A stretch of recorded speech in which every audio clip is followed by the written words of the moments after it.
अच्छा, मैं कह रहा था कि एक 20-25 लड़कों की टीम बनाओ और पूरे मोहल्ले में फैला दे और गांव का एक एक दरवाजा खटखटाओ और सबको बोलो कि हसरत साहब कोट दें। अरे सिर्फ 2 साल पुरानी बाइक है, 30,000 में दिला रहा हूँ। ऐसी डील सिर्फ सपनों में मिलती है। इससे पहले कि आपका सपना टूटे, डील पे मुहर लगा दो। नियाज़ भाई फसल टेम्पो में लोड हो चुकी है, मैं शहजाद को ज़बान दे चुका हूँ। अरे नियाज़ भाई को मुझे 50 रुपये पर क्विंटल ज़्यादा दे रहा है। पुराने रिश्ते पुराने दाम पे तो नहीं निभाए जाते हैं ना।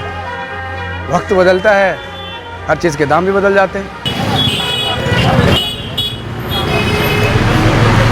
अरे अमजद वाह, क्या बात है। तो मुगले आजम के ज़माने का पंखा आखिर तूने चला ही दिया। लतीफ़ भाई, हर चीज़ चलती है, बस चलाने का तरीका आना चाहिए। अरे जब पढ़ा लिखा नहीं है तो इतना सब कर लेता है। कॉलेज गया होता ना तो आसमान में सैटेलाइट भेजता तू। लतीफ़ भाई, जिनका हौसला बुलंद होता है ना, सारा आसमान उनका होता है। और कोई भी कॉलेज की डिग्री हुनर पे हावी नहीं हो सकती। और हाँ, हुनर किताबों से नहीं, तजुर्बे से मिलता है।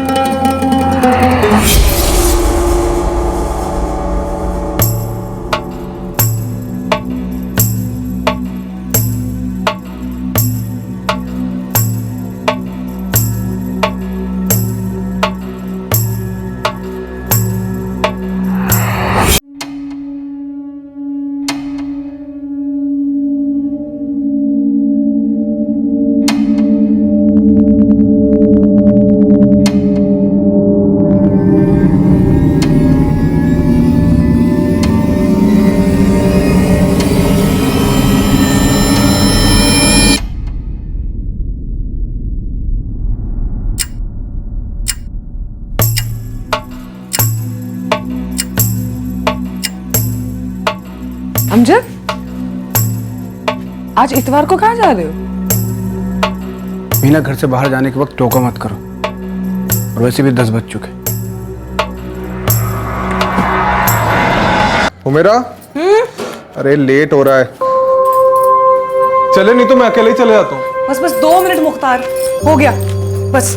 अरे चलो अशरफ बेटा, जल्दी। आप आएंगे सोचकर अम्मी ने खास आपके वास्ते फिरनी बनाई है। अरे वाह, तो एक काम करना, डिब्बे में डालकर घर ले आना, काम से लौट कर खा लूंगा। आज कैसा काम जी? आज तो इतवार है। अरे इतवार तो हर हफ्ते आता है, लेकिन ऐसा ऑर्डर बार बार नहीं आता। वैसे भी 2 दिन लेट हो, इस पार्टी को ना पकड़ के रखना है। अब्बू, हाँ, आज शाम को मॉल चले?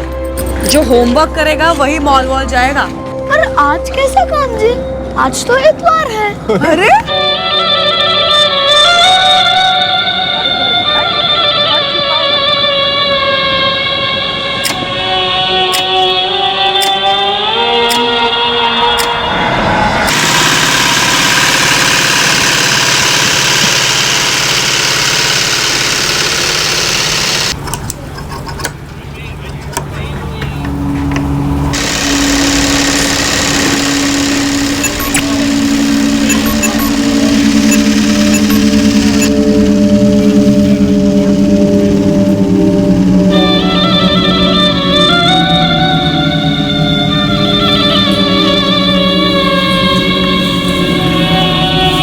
अस्सलामुअलैकुम अमजद भाई।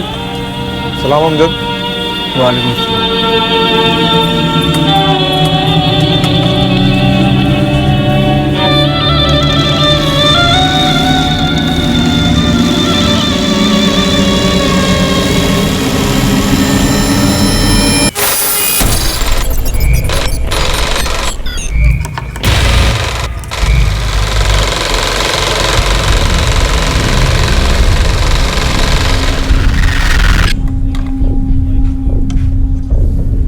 क्या हुआ अमजद भाई?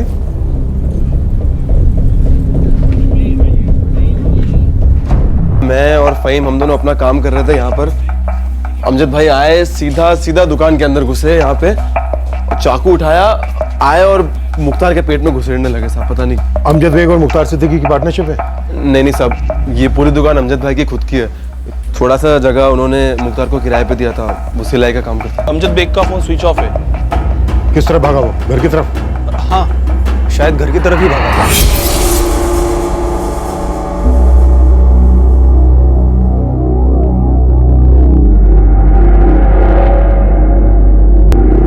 देख मीना, जल्दी बता दे कहाँ भागा है तेरा शौहर अमजद बेग। मैडम मैं आपको पहले ही बोल चुकी हूँ, मुझे नहीं मालूम। मैंने उनसे पूछा भी था कि क्या हुआ, लेकिन उन्होंने मुझे कुछ नहीं बताया। बहुत बहुत परेशान लग रहे थे वो। मैडम खून लगे कपड़े अंदर है, अलमारी भी खुली पड़ी है।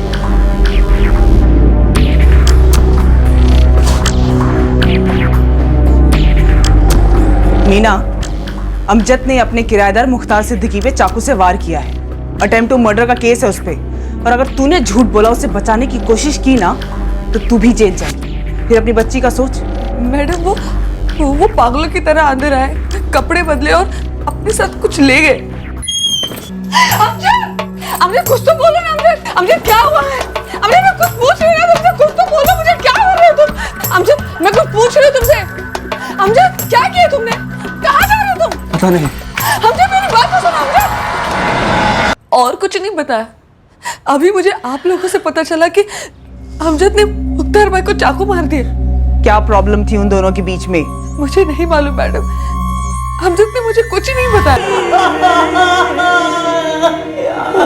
मुश्ताक मर गया सर, 6-7 बार स्टेप किया था उसे। डॉक्टर ने बताया खून काफी बह गया था। अमजद बेग भी फरार है, फोन स्विच ऑफ है उसका। यहाँ सबके सामने स्टैपिंग हुई, लेकिन किसी को कुछ पता नहीं है कि अचानक क्या हुआ, क्यों स्टैपिंग की अमजद। सर अमजद के खून लगे कपड़े मिले उसके घर से। उसकी वाइफ मीना का कहना है कि उसे कुछ भी नहीं पता। अमजद बस घर आया, उसने कपड़े बदले और अपना सामान बांधा और निकल गया। और सर ये मीना ने उसकी एक फोटो भी दी है। रेड अलर्ट जारी कर दो अमजद की फोटो के साथ। हम टीम्स भेज रहे हैं पूरे मुंब्रा में, railway station, bus station, taxi stand, हर जगह।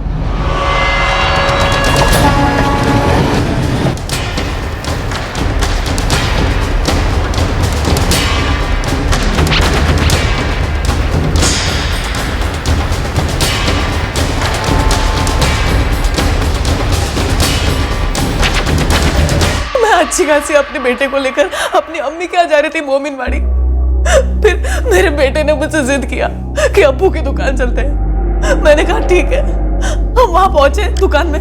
फिर वहां जाने के बाद वो अमजद आया और उसने अचानक से मेरे पति को इतनी बेरहमी से मार डाला। क्या ये अमजद और मुख्तार के बीच में कभी पैसों को लेकर कोई मसला था? कभी कोई लड़ाई हुई थी? ये अमजद जब अपनी दुकान में दाखिल हुआ तब कोई तू मैं हुई थी? नहीं मैडम, ऐसा कुछ नहीं हुआ था। वो अमजद आया और उसने सलाम बोले, मैंने भी उसको सलाम बोला। वो अंदर गया और बाहर चाकू लेकर उसने मार डाला। तुम कह रही हो कि तुम्हें नहीं मालूम कि तुम्हारा पति कहाँ से बिलोंग करता है? नहीं मालूम साहब, हम लोग हुमायूं नगर में मिले थे, शादी कर ली। मैं उसकी तरफ के लोगों को मिली तक नहीं। चलो माना नहीं मिली, पर कुछ नहीं मालूम किसी का नाम, उनका पता, कम से कम गांव का नाम? उन्होंने कभी बताया नहीं और मैंने कभी पूछा नहीं साहब। 444578987 ये नंबर जो तूने अमजद को दिया, ये तो तेरे नाम पर रजिस्टर्ड है? हाँ साहब, 2 साल पहले जब मैं अमजद भाई के साथ काम पे लगा था तो उनके पास सिम लेने के लिए कोई पेपर नहीं था, तो मैंने अपने खोली के पेपर दे के उनके लिए सिम लिया था। जब उसकी अपनी खुद की दुकान है तो वो तेरी खोली के रेंट एग्रीमेंट का इस्तेमाल करता है खुद के सिम के लिए? क्या लगता है तुझे तेरे झूठ को हजम कर लेंगे हम? साहब मैं झूठ नहीं बोल रहा हूँ, आपने रिकॉर्ड्स देखे ना, अमजद भाई का सिम मेरे नाम और एड्रेस पर है ना। और तू फहीम, तू यहाँ कब आया? 1 साल पहले। साहब जब 2 साल पहले मैं अमजद भाई के साथ काम पे लगा था तो उनके पास रहने के लिए कोई जगह नहीं थी, इधर ही दुकान में सोते थे। उसके बाद मेरे साथ मेरी खोली पे रहने लगे। खोली किधर है तेरी? यहीं पास में साहब, हुमायूं नगर। वहीं पे उनको मीना भाभी भी मिली और फिर दोनों ने शादी मना ली। फिर वो मीना भाभी के साथ उनकी खोली में रहने लगे। उसके पास खुद की दुकान है लेकिन रहने का ठिकाना नहीं है। ये तुम दोनों मिलकर क्या खिचड़ी पका रहे हो? साहब सच में अमजद भाई के पास कभी खुद का मकान नहीं था। मुख्तार की दुकान पहले अलग जगह थी, 2 गलियां छोड़कर। फिर उसकी दुकान का मालिक अचानक बेच-बाच कर चला गया। फिर मुख्तार ने अमजद से बात की, उसकी दुकान का एक हिस्सा उसने किराए पर ले लिया था। अमजद को तुम और ये मुख्तार कब से जानते हैं? मुख्तार उसे कब से जानता था मैं नहीं जानती मैडम, लेकिन मैं उस अमजद को बस 8 महीने से जानती हूँ, जब से मुख्तार ने अपनी मशीन उस मनहूस दुकान में लगाई थी। मैं मुख्तार भाई को जानती तक नहीं थी। बस 1-2 बार जब मैं अमजद को दुकान पर खाना देने गई थी तब मिली थी बस। अमजद ने मुख्तार को अपनी दुकान का एक हिस्सा किराए पर दिया था उसके टेलर के काम के लिए, और फिर एक इतवार की सुबह को उसके बीवी बच्चों के सामने, दूसरे लोगों के सामने उसका बेरहमी से कत्ल कर दिया। ये तो जानती हो? हाँ साहब, आप लोगों ने बताया तब से जानती हूँ। लेकिन वो कहां से आया, या मुंब्रा में या बाकी मुंबई में कौन उसके रिश्तेदार हैं, मुख्तार के साथ उसकी क्या दुश्मनी थी, इस बारे में हमें तुम कुछ नहीं बता रहे। क्योंकि मुझे कुछ मालूम ही नहीं है साहब, तो मैं आपको क्या बताऊं।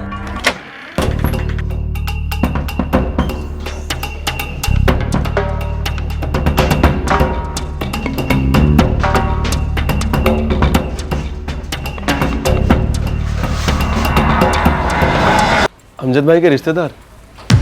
हमारा उनके साथ ऐसा कोई रिश्ता नहीं था साहब कि हम उनसे ये सब सवाल पूछें। या वो बताएं। कोई दूसरा नंबर है अमजद के पास? अभी है कि नहीं पता नहीं साहब, लेकिन 2 साल पहले जब मैंने उनको सिम ला के दिया था तब पहले से उनके पास एक फ़ोन था। क्या? थोड़ा जोर से बोला, आवाज़ नहीं आ रही। हाँ सब खैरियत है, वहाँ सब ठीक है ना?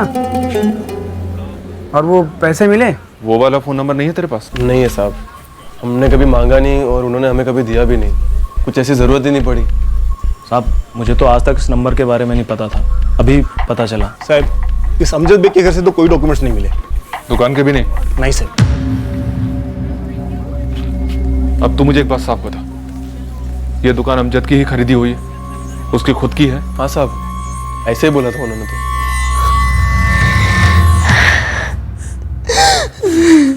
कहाँ है? कहाँ है वो अमजद? क्या बिगाड़ा था मेरे शौहर ने तुम लोगों का? क्यों मार डाला मेरे शौहर को? क्या बिगाड़ा था? मेरा मुझे कुछ नहीं पता, मुझे नहीं पता अमजद क्या है। तू झूठ बोल रही, तू झूठ बोल रही साली, मुझे पता है। क्यों छुपा के रखा है? उसको कहाँ छुपा के रखा है? उस शैतान को बता ना, कहाँ है वो? क्यों मारा मेरे शौहर को साली? झूठ बता ना, कहाँ है वो? इस मीना बेग को कस्टडी में रखो, ये जरूर कुछ जानती है जो बता नहीं रही है। ये अमजद काफी पहुंचा हुआ है सर, ये अपने साथ अपना एक एक डॉक्यूमेंट लेकर भागा है ताकि हम इस तक कभी पहुंच ही ना सकें।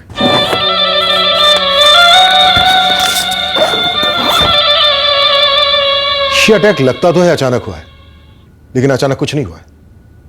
इस अमजद ने पूरी प्लानिंग की थी, इसका इंटेंशन मर्डर ही था। इस अमजद को जबरदस्त गुस्सा रहा होगा। किसी के अगेंस्ट ऐसा गुस्सा, वो भी अचानक, 1 सेकंड में तो पैदा नहीं हो सकता डॉक्टर।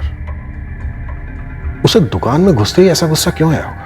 ये भी बहुत अजीब सा ही है सर कि अमजद के 2 सबसे करीबी, इसकी बीवी और इसका असिस्टेंट, इन दोनों के पास अमजद के पास्ट की एक भी डिटेल नहीं है। और एक बात सर, 2 साल पहले 2012 में इस अमजद ने मीना से शादी की, बट इस मीना की बेटी तो 8 साल की है, तो सर जाहिर है अमजद मीना का पहला पति तो नहीं है। इस मीना बेग को हिट दो, जो इन्फॉर्मेशन ये दबाकर बैठी है निकलवाओ। सर कदम, अमजद के आदमियों ने कहा था कि वो दुकान उसकी खुद की खरीदी हुई है। हरीश और फहीम ने तो ऐसा ही कहा है सर। रजिस्ट्रेशन ऑफिस में चेक करो, किससे खरीदी, एग्रीमेंट में एड्रेस क्या है, पूरी बैकग्राउंड निकालो इसका।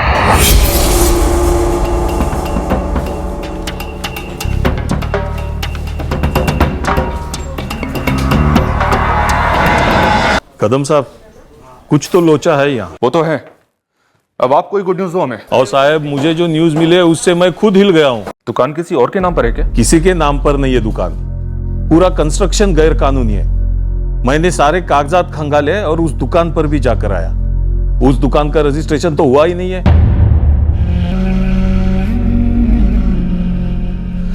यार हरीश, मेरी फटी पड़ी है। साले मेरी कम फटी पड़ी है। क्या होगा मेरा? मैं ना कहीं खिसक जाता हूँ। सोचना भी मत, तू खिसक गया तो मेरे तो बम्बू लग गए ना। चुपचाप इधर ही रहे, समझा? मीना, तेरा शौहर अमजद इलेक्ट्रिशियन है ना? हाँ। शुक्र है, कुछ तो जानती है। मैं बस इतना जानती हूँ कि अमजद का कोई परिवार है, बाकी मुझे कुछ नहीं मालूम। ना मैं कभी उनसे मिली, ना कभी कोई बात हुई। मतलब एक दिन अचानक से आसमान फटा और ये अमजद आके तेरी गोदी में गिर गया। कुछ ऐसा ही समझ लो मैडम, मेरी आँख की कसम खाती हूँ, मुझे कुछ नहीं मालूम। ये रिया तेरे पहले पति से है? हाँ। और अपने पहले पति को तूने अमजद के साथ मिलकर मार दिया? नहीं, ऐसा नहीं है। जब मैं अमजद को पहली बार मिली तब मेरा पहला शौहर बहुत बीमार रहता था।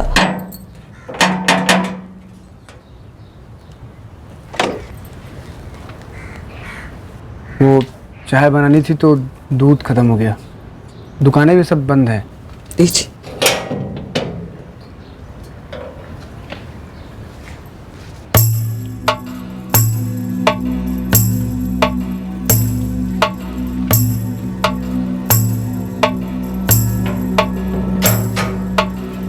कल रात को भी ये आपके चीखने की आवाजें आ रही थी।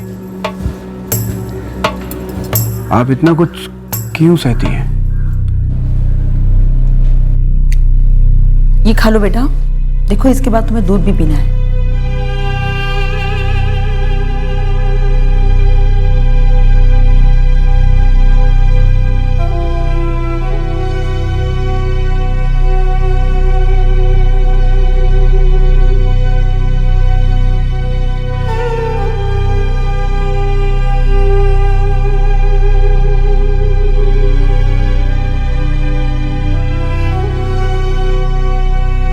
शराब पे इल्जाम लगा के कोई फायदा नहीं है मीना। हर शराबी अपनी बीवी को इस तरह से पीटता नहीं है। और एक बात याद रखना, खुदा भी उसी की मदद करता है जो खुद की मदद करता है। तुम मेरी मजबूरी नहीं समझोगी। इंसान इतना भी मजबूर नहीं है मीना। मानता हूं रिश्ता बदला नहीं जा सकता है, लेकिन उस रिश्ते से निकला तो जा सकता है ना। मेरी रिया सिर्फ 4 साल की है अमजद। बहनों, इस रिश्ते से निकलोगी तभी बच्ची बुरी यादों को भूल पाएगी, वरना जिंदगी भर उसे सताएगी। इस रिश्ते से बाहर निकलोगी तो रास्ता अपने आप मिल जाएगा। काश इतना आसान होता। काश कि तुम्हें इस मायूसी की लत न लगी होती। साहब, हाथ पे रबर के दस्ताने चढ़ाकर फोन पकड़ो, शौक देने वाला हूं मैं। कोई विदेशी हाथ है क्या इस हत्या में? ISI या ISIS या साजिश मंगल ग्रह पर रची गई? नहीं साहब, इतनी दूर नहीं, पर हाँ, मामला इंटरनेशनल जरूर है। वो फहीम है ना, वो बांग्लादेशी है, एकदम गैर कानूनी। अमजद भी? साहब, उसके बारे में अभी तो इतना कुछ पता नहीं चला है, पर हाँ, उसकी बीवी है मीना, वो बॉर्डर पार की है, बांग्लादेश साइड की। আমি তোমার গোপন কথা জানি। সত্যি तेरे मौन व्रत का राज खुल गया है मीना बेग। तू बांग्लादेशी घुसपैठ है ना? मायूसी मेरी परछाई बन गई है अमजद। उससे भागने के लिए मैं अपने देश, अपने मुल्क बांग्लादेश से भागी। यहाँ पर मुझे मुकेश ने सहारा दिया। अगर उसे छोड़ दूंगी तो फिर कहाँ जाऊंगी मैं? मेरा पहला शौहर मुकेश खुद को पी गया मैडम। मैं जितना उसको पीने के लिए रोकती थी वो उतना ही मुझे मारता था। और फिर एक दिन उसके लीवर ने जवाब दे दिया और वो चल बसा।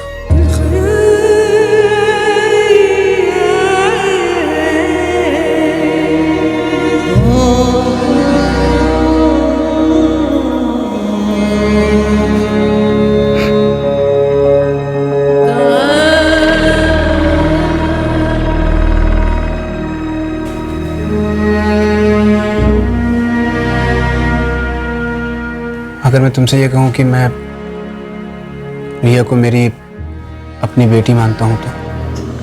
अमजद,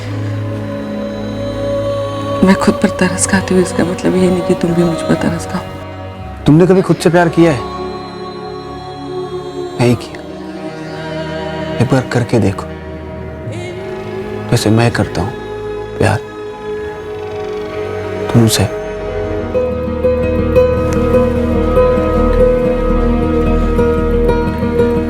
मीना, आज का दिन हमारी बाकी की जिंदगी का पहला दिन है। हम शादी जब भी करें पर सालगिरह आज के दिन ही मनाएंगे,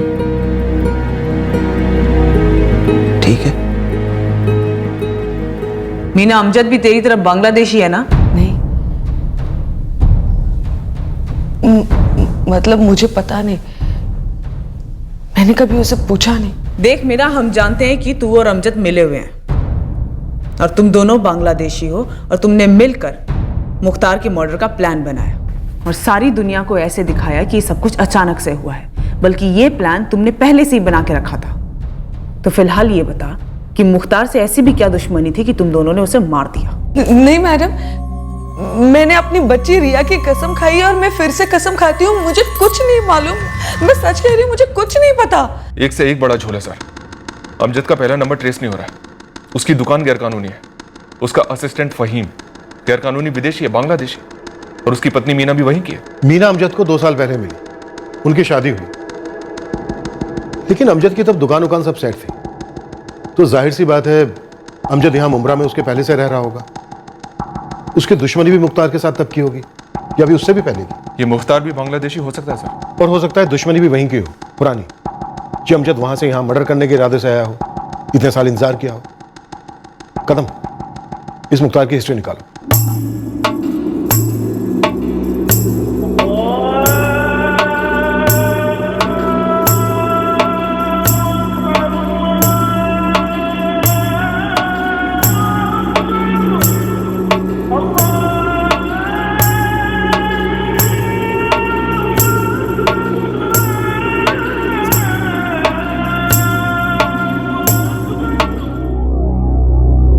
मुख्तार बांग्लादेश से?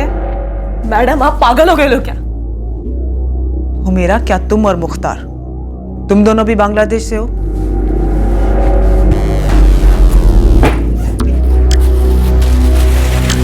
ये लो, ये लो, लो देख लो ठीक से, चाहे तो तपास लो, ये असली है, जैसे कि हम असली हिंदुस्तानी। हो गई तसल्ली या आपको और भी कुछ चाहिए? मेरा एक सुबह अचानक से अमजद बेग ने आके ऐसे ही तुम्हारे पति को 7 बार चाकू से मार डाला। मैडम अगर मेरे को पहले ही पता होता तो क्या मैं अपने मर्द को उस अमजद की दुकान में अपनी मशीन लगाने देती? मुख्तार और अमजद एक दूसरे को कितने सालों से और कहां से जानते हैं? मैडम आप सच में पागल हो गई लिए क्या? हुमेरा, ऐसे ही कोई किसी को अचानक नहीं मार देता है बिना किसी कारण के। जरूर मुख्तार और अमजद के बीच में कुछ हुआ होगा और ऐसा हुआ होगा जो मुख्तार ने तुम्हें नहीं बताया होगा। अब ये सवाल ना आप मुख्तार से कर सकती है और ना मैं। तुम्हें सच में कुछ नहीं पता? मैडम अगर मेरे को रत्ती भर का भी शक होता ना कि उस अमजद के दिमाग में क्या शैतानी तूफान मच रही है तो मैं उसको लपक कर रोक लेती। सब कुछ इतने जल्दी इतने अचानक हो गया, कुछ समझ में ही नहीं आया। मैं वही के वही खड़ी रह गई। साहब, फहीम का मेरे को पहले से मालूम था। उसने बताया था कि वो बांग्लादेश से। लेकिन साहब मैं कभी कोई गलत काम नहीं किया। और अमजद भाई का पता नहीं साहब कि वो किधर से। अमजद को तूने 2012 में ज्वाइन किया था। उसकी रिपेयरिंग की दुकान तो उससे पहले की रही होगी ना? हाँ साहब, लेकिन कभी पूछा नहीं। पूछने का कारण नहीं था। साले पिछले 2 साल से वो तेरे नाम का सिम इस्तेमाल कर रहा था। तेरे साथ खोली शेयर की उसने। तेरे मोहल्ले की औरत को अपनी पत्नी बनाया उसने। उसकी पहली शादी से बच्ची को अपनी बेटी माना। और तुम लोगों में से कोई नहीं जानता था कि वो कहां का रहने वाला है। और तू फहीम, तेरी नैया तो अब किनारे लगने से रही। अब अगर तुझे आज के आज डिपोर्ट नहीं होना है ना तो मुझे साफ साफ पता, क्या ये अमजद भी बांग्लादेशी है? क्या वो अपना खूनी चेहरा छिपाने के लिए बांग्लादेश वापस लौट गया? नहीं पता साहब।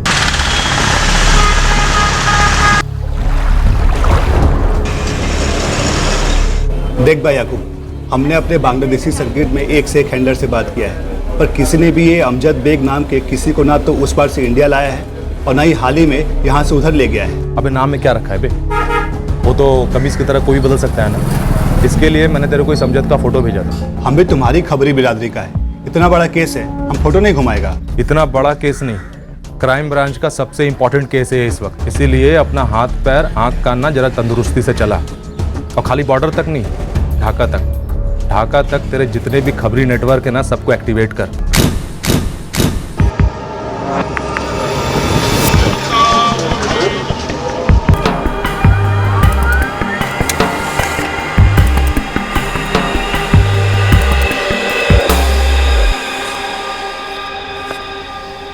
सब मोहल्ले में तो खामोशियां भी चीखती हैं। यकीनन किसी ने इस अमजद बेग और मुख्तार परिवार के बारे में कुछ नहीं सुना। आरती मायूसी की मूर्ति मीना 1 नंबर की एक्टर लगती है मुझे। पता चले कि इसका मुख्तार के साथ कोई चक्कर था और इस वजह से अमजद का फ्यूज उड़ गया। सब मुख्तार की वीडियो हुमेरा भी कम ड्रामा क्वीन नहीं है। काफी चीख चिल्ला रही है, अमजद को गालियां दे रही है। सब पता चले इसका और अमजद का ही कोई चक्कर चल रहा हो और एक अरसे बाद दोनों का बसने का प्लान हो।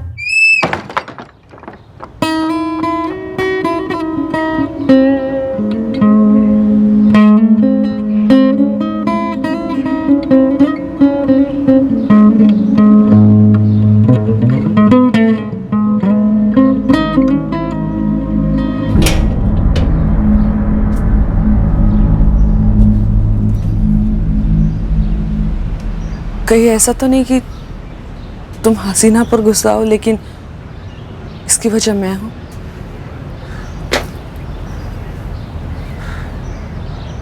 बोझ बन गई हूँ मैं, तुम्हारे रास्ते का कांटा बन गई हूँ।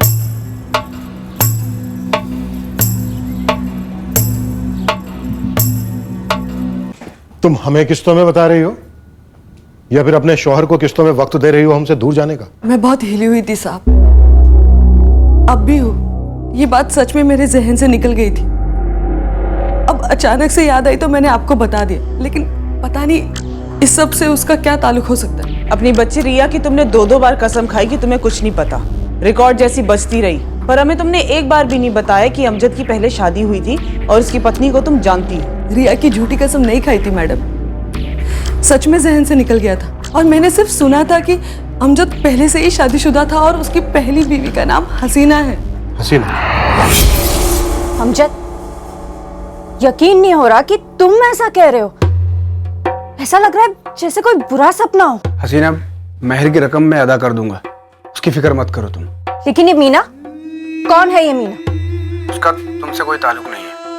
हम मुमरा में मिले थे और हमें इश्क हो गया और बहुत जल्द हम लोग निकाह करने वाले हैं। प्यार तो तुमने मुझसे भी किया था ना, और जिसे तुम निकाह का नाम दे रहे हो वो दरअसल धोखा है मेरे साथ। हसीना, गुजारिश कर रहा हूँ तुमसे, बखेड़ा खड़ा मत करो। बखेड़ा मैं खड़ा कर रही हूँ? मेरा कोई वजूद नहीं है, कोई मर्जी नहीं है। अमजद, जब से तुम यहाँ से गए हो ना, मैं इंतजार करती रही कि कब तुम मुंबई में घर जमाओगे ताकि हम अपनी जिंदगी तो शुरू कर सके। पर तुम मुझसे फोन पर तलाक मांग रहे हो। मैं फैसला कर चुका हूँ हसीना, तुम्हें सिर्फ इत्तला कर रहा हूँ। आज से अभी से अपने आप को तलाकशुदा समझो। तलाक, तलाक, तलाक। महर की पहली किस्त तुमको महीने के आखिरी में मिल जाएगी। खुदा हाफिज। अल्लाह तुम्हें कभी हाफिज नहीं रखेगा। और रही बात महर की, तो वो तुम अपने मीना पर खर्च करो, मुझे कोई जरूरत नहीं है। मैं अपनी जिंदगी अपने बलबूते पर शुरू करूंगी। भूल जाऊंगी कि अमजद नाम का कोई दर्दनाक धोखा हुआ था मेरे साथ। क्या हुआ? क्या कहा उसने? मीना, मैंने हसीना को तलाक दे दी और उसने जो कहा वो तुम्हारे कानों के लिए नहीं है।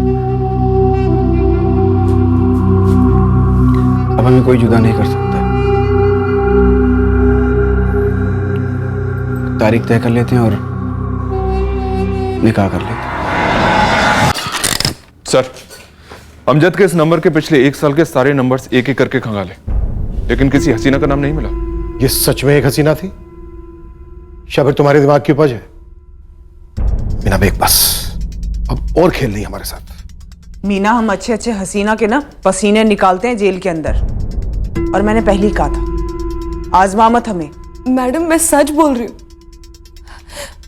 मुझे सिर्फ इतना पता था कि अमजद की पहली बीवी का नाम हसीना है और हसीना ने पिछले साल फिर से शादी कर ली और जुनैद से शादी कर ली। कौन जुनैद? अमजद का छोटा भाई। क्या बात कर रहे हैं आप? कैसे हो गया ये सब? हमारे बेटों की जिंदगियों में क्या कब कैसे होता है हमें थोड़ी ना पता चलता है अमजद।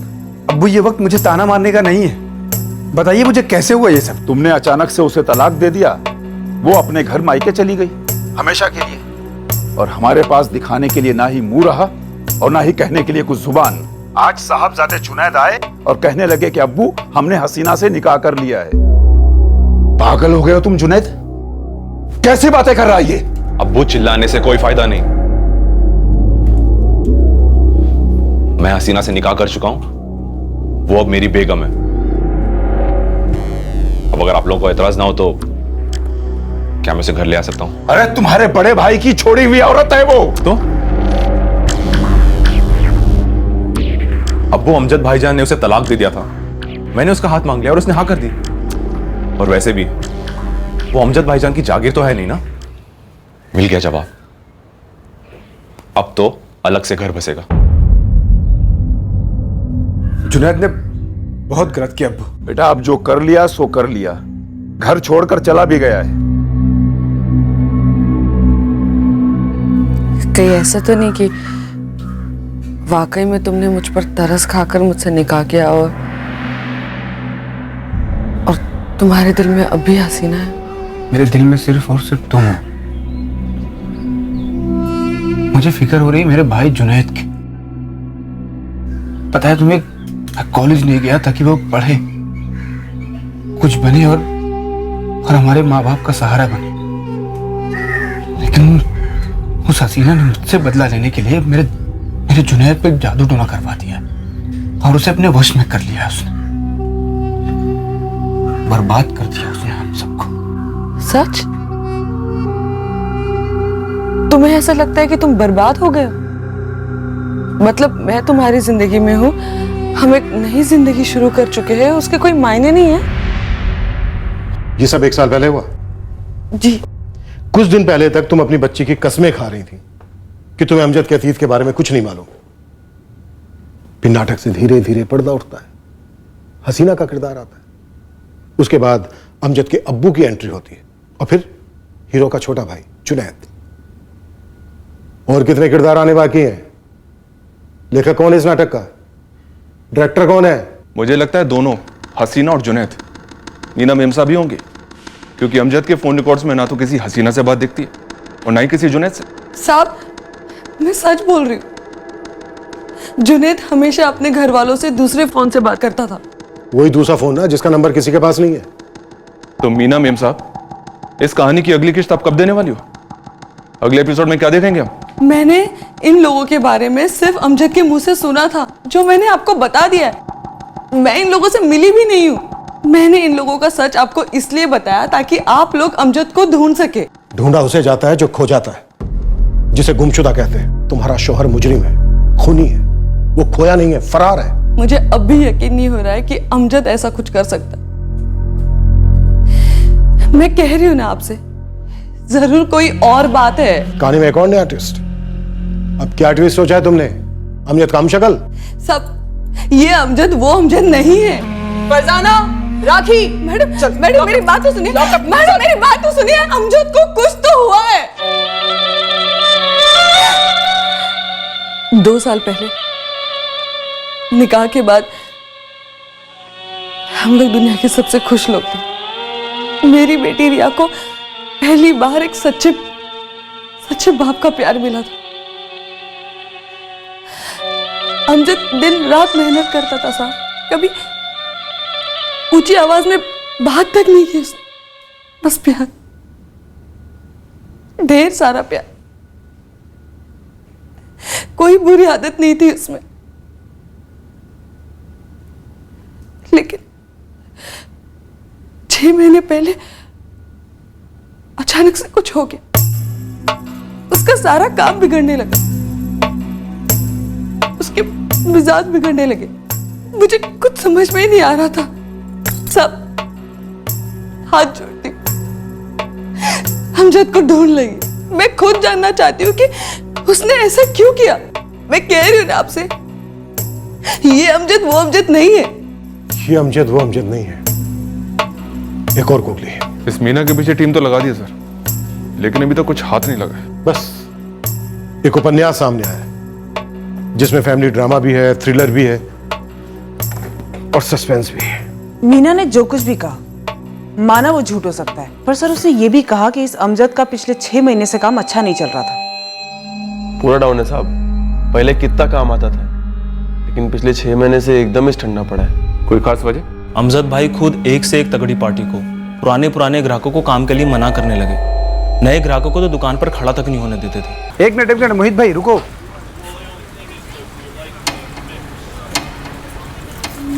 ना मोहित भाई ये काम नहीं ले सकता मैं, माफ करना।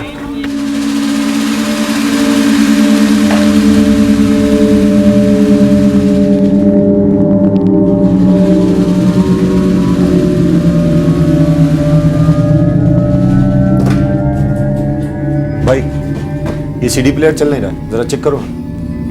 खोल के देखना पड़ेगा। हाँ। मत खोल हरीश, नहीं बनेगा वो। ले जाओ भाई, माफ करना। अरे अमजद भाई एक बार खोल के तो देख लूं।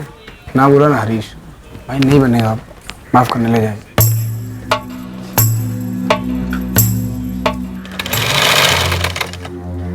अमजद भाई ये क्या हो रहा है? हाँ, सुबह से 3 बड़े बड़े ऑर्डर आए, आपने तीनों को वापस भेज दिया। वो घाटे का था, खतरा है उसमें। अमजद भाई कैसे? दुकान का मालिक तू है कि मैं हूँ? आप ही हो अमजद। ए मुख्तार, अरे ये क्या तरीका है काम करने का? पूरा कचरा फैला रखा है दुकान के बाहर। अमजद भाई, अब तुम हमें टेलरगिरी सिखाओगे? शाम होने तक तो एक भी धागा मिलता है यहाँ। अरे लेकिन शाम तक तो कचरा दुकान के बाहर पड़ा रहता है ना, उसी से मनुष्यत फैलती है। अरे अमजद भाई, काम के टाइम पे मजाक मत करो। अच्छा मुझे एक बात बताओ, ऐसी कौन सी दर्जी की दुकान है जिसकी जमीन पर कपड़ों के टुकड़े नहीं मिलते? और ऐसी कौन सी इलेक्ट्रिशियन की दुकान है जिसकी दुकान पर वो वायर के टुकड़े नहीं मिलते? मेरी दुकान में एक वायर का टुकड़ा नहीं मिलेगा तुझे, एक कचरा नहीं मिलेगा। पता है क्यों? क्योंकि मुझे कचरा पसंद नहीं है। ये जो कचरे यहाँ पड़े रहते हैं ना, ये शैतान को न्योता देते हैं, और उसके बाद क्या होता है तुझे पता होगा। अगर नहीं पता तो बताऊं मैं क्या होता है। ये काफी अजीब बर्ताव था उसका। हाँ साहब, काफी अजीब, लेकिन कभी समझ ही नहीं आता कि अमजद भाई काहे को ऐसा पेश आ रहे थे। सर आधार कार्ड ऑफिस से भी जवाब आ गया, इस अमजद बेग के नाम से कभी कोई कार्ड नहीं बना। कैसे बनता? जो आदमी अपनी सारी इंफॉर्मेशन खुफिया रखना चाहता हो, वो वाला आधार कार्ड क्यों बनवाएगा? लेकिन उसने दुकान खरीदी सर, मतलब उसके पास पैसे थे। अब गैर कानूनी ही सही, दुकान का साइज देखिए, कुछ लाखों में ही खरीदी होगी सर। अमजद बेग है क्या? सरेआम एक मर्डर करता है। वो 6 महीने से परेशान था। सर 3 महीने हो गए हैं और हमारे हाथ कुछ भी नहीं लगा, ना अमजद बेग के बारे में, ना इस कत्ल के मोटिव के बारे में। इस मुख्तार सिद्दीकी की बैकग्राउंड की क्या रिपोर्ट है? क्लीन है सर, कोई क्रिमिनल रिकॉर्ड नहीं था, ईमानदार आदमी था, और पिछले 15 साल से मुंब्रा में दर्जी का काम कर रहा था।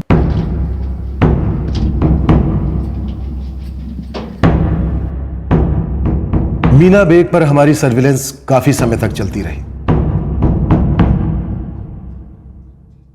हुमेरा सिद्दीकी भी हमारे शक के रडार पर थी। हमारी मॉनिटरिंग नॉन स्टॉप चलती रही। दूसरे केसेस अब प्रायोरिटी जोन में आ गए थे, लेकिन अमजद बेग केस पर काम बिना रुके चलता रहा।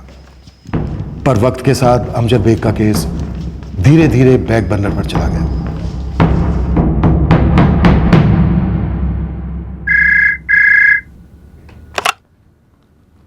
हेलो सर, आपने मैसेज छोड़ा था कॉल बैक करने के लिए। मेरे सामने अमजद बेग के केस की फाइल है। मुख्तार सिद्दीकी का मर्डर सस्पेक्ट अभी भी फरार है। 1.5 साल पुराना केस है। हमने कोई कसर नहीं छोड़ी थी, लेकिन अभी तक अमजद बेग ट्रेस नहीं हो पाया सर। केस की प्रोग्रेस रिपोर्ट पढ़ी है मैंने।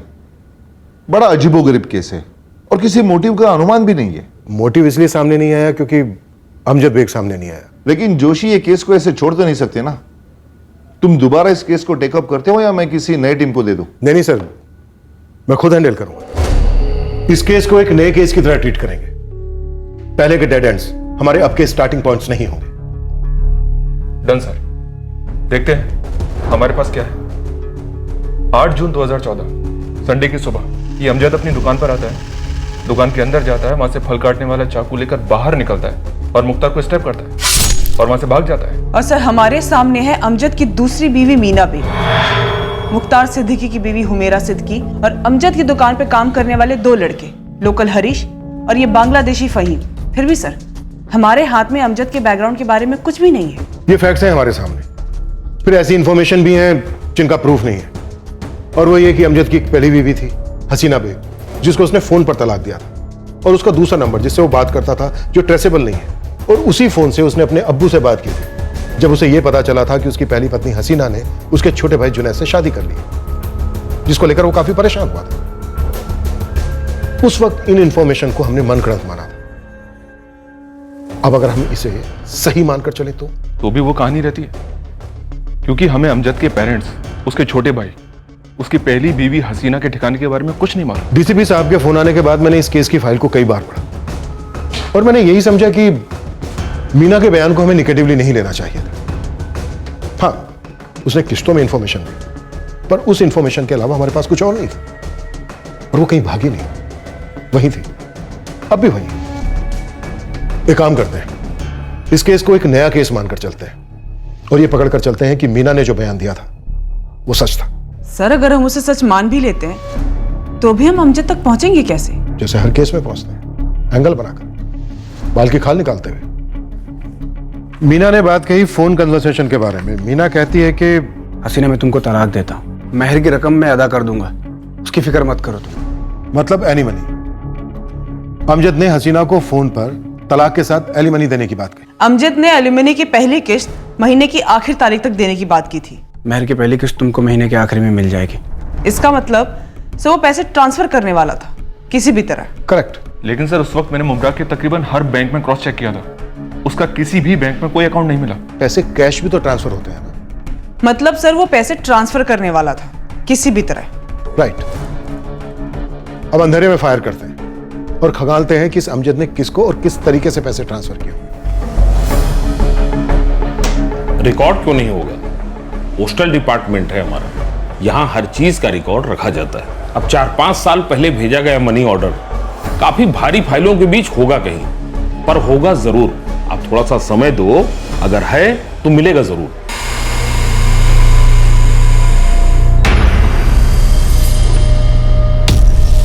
काफी छोटे रकम को ट्रांसफर करने वाले भी लोग होते हैं।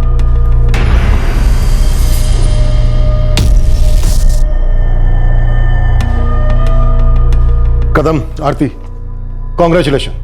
ये हसीना बेग नाम की औरत मनगढ़ंत नहीं है। अब पता करते हैं कि अमजद का मुख्तार को मारने का असली कारण क्या था, और ये अमजद 99% हमें यहां मिलेगा। Somapur, Azamgarh, Uttar Pradesh. Brilliant breakthrough sir.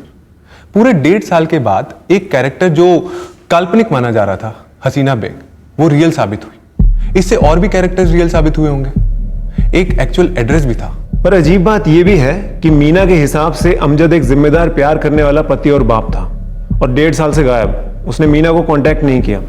तो जब आप लोग यूपी आजमगढ़ पहुंचे, क्या आप लोग अमजद को वहां एक्सपेक्ट कर रहे थे? क्योंकि वहां भी रिश्ते काफी स्ट्रेन थे। इस केस की सारी आइडेंटिटी सामने होने के बावजूद ये केस किसी ब्लाइंड केस से कम नहीं था।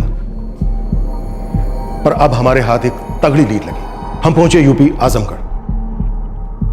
हमें नहीं मालूम था कि सोमापुर गांव से हमें क्या मिलने वाला था, कौन मिलने वाला था, लेकिन हाँ, हम ये तय कर गए थे कि अमजद बेग को साथ लेकर लौटेंगे। और रही बात मोटिव की, तो मोटिव ना जर, ना जोरू, ना जमीन। मोटिव था घड़ी। घड़ी की सुइयां, दिन का, रात का वक्त, जिसकी सनक थी अमजद को। हमें लगा हम इस केस को क्लोज करने के काफी करीब पहुंच गए हैं, पर घड़ी की सुइयों की अपनी मर्जी थी, वक्त का अपना तकाजा था।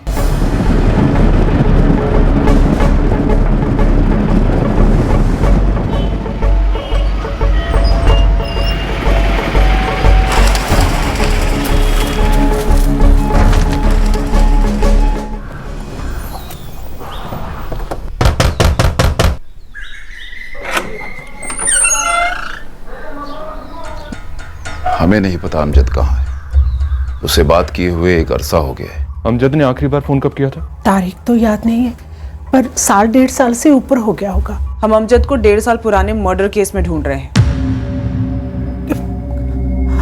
तौबा, ये क्या अनाप शनाप बोले जा रहे हैं आप? ये क्या कह रही हैं आप? हमें तो यकीन ही नहीं हो रहा है। यकीन तो हमें भी नहीं हो रहा है कि अमजद ने पिछले 1.5 साल में ना आप लोगों को फोन किया और ना आप लोगों से मिलने की कोशिश की। वो तो हम पता लगा ही लेंगे, लेकिन अगर इस बीच हमें पता चला कि आप लोगों ने हमसे कुछ भी छुपाया है या हमसे झूठ बोला है, तो यकीन मानिए आपकी बाकी की जिंदगी बद से बदतर हो जाएगी। जिंदगी और क्या बदतर होगी साहब।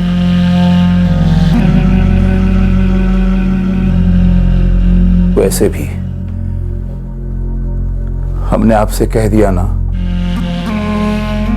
कि अमजद से हमारी आखिरी बार बात तब हुई थी जब आपके छोटे बेटे जुनैद ने अमजद की पहली पत्नी हसीना से निकाह किया। अब आप ये मत कहिएगा कि पिछले 1 साल से आपकी उन दोनों से ना तो बात हुई है ना ही फोन हुआ है। नहीं हुई बात, और अगर वो हमसे मिलने आएंगे तब भी हम उनका मुंह नहीं देखेंगे। मर गए वो हमारे लिए जो हमें जीते जी मार गए। जमाल जी, अमजद कितने साल पहले सोमापुर छोड़ के मुंब्रा के लिए निकला था? इस ईद पर तकरीबन 5 साल पूरे हो जाएंगे उसे। अचानक इतना बड़ा फैसला तुमने कैसे ले लिया बेटा? हाँ बेटा, और इसकी जरूरत क्या है? सब कुछ तो अच्छा चल रहा है, जमीनें हैं अपनी, जुनैद इतनी अच्छी पढ़ाई कर रहा है, और माशाल्लाह तुम्हारा काम भी अच्छा चल रहा है। अम्मी, हमारा सोमापुर एक तालाब है और मुंबई एक समंदर, और गांव में देखा हुआ सपना हमेशा बड़े शहरों में पूरा होता है अब्बू। पर बड़े शहरों के खर्चे भी तो छोटे नहीं होते ना। और तू इतना पढ़ा लिखा भी नहीं है जो तुझे कोई ऐसे ही नौकरी देने से रहा। वहाँ डिग्री की नहीं, दम की जरूरत पड़ती है। और मैं वहाँ नौकरी करने नहीं जा रहा हूँ, लोगों को नौकरी पे रखने जा रहा हूँ। बेटा, तुम्हारे हौसले पर हमें बिल्कुल शक नहीं, पर एक बार फिर भी सोच लो। कुछ फैसले एक बार सोचकर ही लिए जाते हैं अब्बू, और ये भी उनमें से एक है। और वैसे एक फैसला मैंने और लिया है। वो क्या? अब्बू, मैं चाहता हूँ कि मेरे हिस्से की ज़मीन बेच के वो पैसा आप लोग मुझे दे दो, ताकि मैं मुंबई जाके उस पैसे से एक वर्कशॉप खोलूँगा। भाईजान, बहादुरी और बेवकूफ़ी, इसके बीच की लकीर ना बहुत पतली होती है। जुनैद, हाथ की लकीरों पे यकीन करने वाले लोग ना तो बहादुरी का नशा कर पाते हैं और न ही हार के कुछ सीख पाते हैं। भाईजान, ये सब बोलना बहुत आसान होता है, करना नहीं। फिर गलत छोटे, बोलना भी करना होता है और सोचना भी करना होता है। बस डरना ये जिंदगी में कभी नहीं करना होता है। हौसलों से भरा हुआ था हमारा अमजद जब वो यहां से मुंबई गया था। जैसा आप कह रही हैं, हमारा अमजद ऐसा कभी नहीं था। कम से कम आधा दर्जन लोग उस कत्ल के गवाह हैं जो आपके अमजद ने दिन दहाड़े किया था। किसी मुख्तार सिद्दीकी को जानते हैं आप दोनों? नहीं। अमजद का वो फोन नंबर दीजिए जिससे वो 1.5 साल पहले आप लोगों से बात करता था। 444871232। मुझे तो डाउट है कि ये नंबर ऑन भी होगा। और आरती, मुझे डाउट है कि अमजद के माँ बाप सच बोल रहे हैं। शरद जी, 8 जून 2014 को मुंबई में मर्डर करने के बाद क्या ये अमजद यहाँ आया था? उसके पहले मुंबई जाने में उसकी किसने मदद की थी? कौन था उसका मुंबई में? इन सारे सवालों के जवाब मुझे उसकी कुंडली के साथ चाहिए। निकालते हैं पूरी खबर पिछले 5-6 सालों की।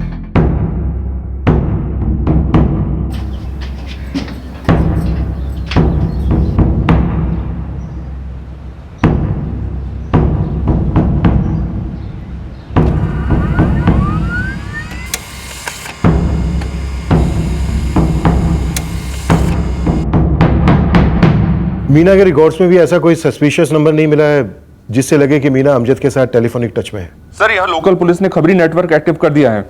मुझे पूरा यकीन है सर, मर्डर करने के बाद वो यहाँ जरूर आया होगा। हसीना की क्या खबर? उसके मायके का एड्रेस मिला है सर, यहाँ से 40 किलोमीटर दूर। आरती गई है वहां पर।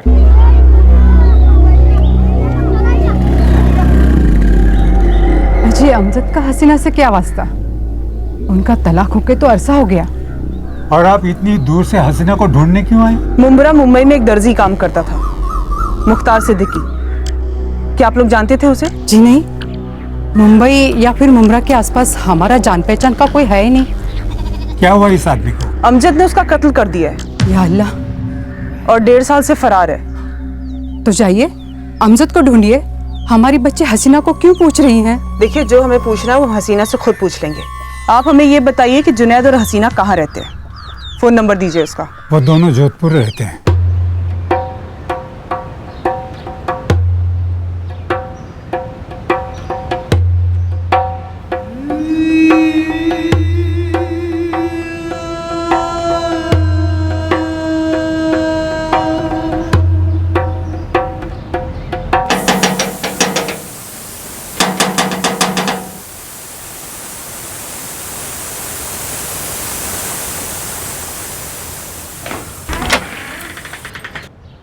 कहाँ है तेरा शौहर? अमजद बैग कहाँ है? मुझे नहीं पता हूँ मेरा। उसे मारना तो तुझे चाहिए था ना? उसने मेरे शौहर को क्यों मार डाला? उसकी क्या गलती थी? तूने बाहर जाके मुंह मारा, मेरे मुख्तार के साथ चक्कर चलाया। अमजद ने तुझे रंगे हाथ पकड़ लिया होगा। मेरा नहीं तो कम से कम मरहूम मुख्तार भाई का तो लिहाज किया होता। फिर क्यों? क्या हुआ था उन दोनों के बीच मीना? मुझे नहीं मालूम मेरा। जितना तुम्हें पता है उतना ही मुझे पता है, और उतना ही मैंने पुलिस को बताया। अमजद ने मेरे बच्चे अशरफ को लावारिस बना दिया मीना। मेरी रिया का हाल कुछ अलग है क्या मेरा? जिस दिन से तुमने और अशरफ ने मुख्तार भाई को आखिरी बार देखा, उसी दिन से मैंने और रिया ने अमजद को नहीं देखा। 1.5 साल से भी ऊपर हो गया है। वो अभी भी तुझे फोन करता है ना? छुप छुप कर आकर मिलता है ना तुझे? ऐसा कुछ नहीं है। झूठ झूठ बोल रही है तू। तूने उसे छुपा कर रखा है। बता बता कहाँ है वो?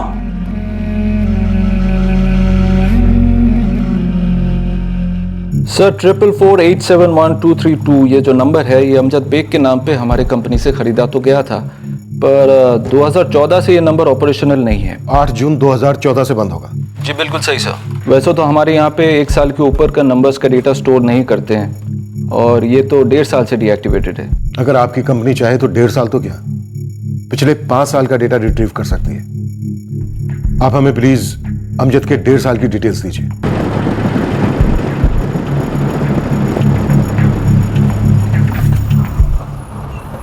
हाँ साहब, अमजद यहीं काम किया करता था, लेकिन जब से वो मुंबई गया है एक फ़ोन तक भी नहीं किया उसने। करीब 5 साल हो गए। पिछले 1.5 साल से फरार है वो। सुनी वो मर्डर वाली बात, ये बबलू ने बताई, लेकिन साहब सच बोलूं झूठ लगता है।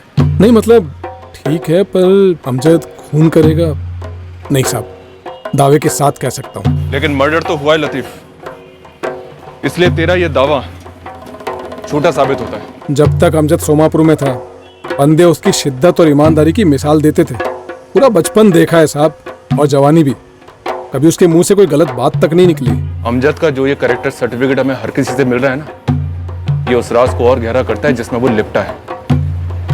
अब तू हमें सिर्फ इतना बता, अमजद यहाँ से मुंबई बिना किसी सपोर्ट के इतने बड़े शहर में अकेले कैसे चला गया? कोई ना कोई तो होगा ना उसका मुंबई में। था ना साहब, और अमजद ने मुझे खुद बोला था कि वो यासीन के पास जा रहा है मुंबई। यासीन के यहाँ रुकोगे? हाँ फिलहाल तो यही प्लानिंग है, नौकरी का भी वही देखेगा बोला। वो किसी फैक्ट्री में काम करता है ना? हाँ, लेकिन उसका खुद का कमरा है वहाँ पे, और रुकने का इंतजाम भी वही है। यासीन के एक छोटे से कमरे में तुम और हसीना रहोगे कैसे? अरे कुछ तो लिहाज कर उसका। अरे नहीं, अभी मैं हसीना को लेके नहीं जा रहा हूँ, अभी तो मैं अकेले जाऊँगा। पहले वहाँ जाके अपना बड़ा सा महल बनाऊँगा, फिर हसीना को ले जाऊँगा। ये यासीन जिसने अमजद को मुंबई में रहने की जगह दी, यहीं सोमापुर का रहने वाला था? उसका पूरा खानदान यही होगा। यासीन दरअसल शक्करपुर का है, बगल का ही गांव है। करीब 9 साल पहले मुंबई गया था। हाँ, उसके अम्मी अब्बू यहीं रहते हैं, पर अब पता नहीं। तुम किसी मुख्तार को जानते हो? मुख्तार सिद्दीकी? नहीं तो। बबलू, इस यासीन की मुझे डिटेल्स चाहिए, और हो सके तो इसका नंबर भी निकालूंगा साहब। सर यूपी वाला अमजद का दूसरा नंबर जो है 4448711232, ये उसने ज्यादा यूज ही नहीं किया है। देखिए ना सर, ज्यादातर कॉल माँ बाप और पहली पत्नी हसीना को ही किए हैं।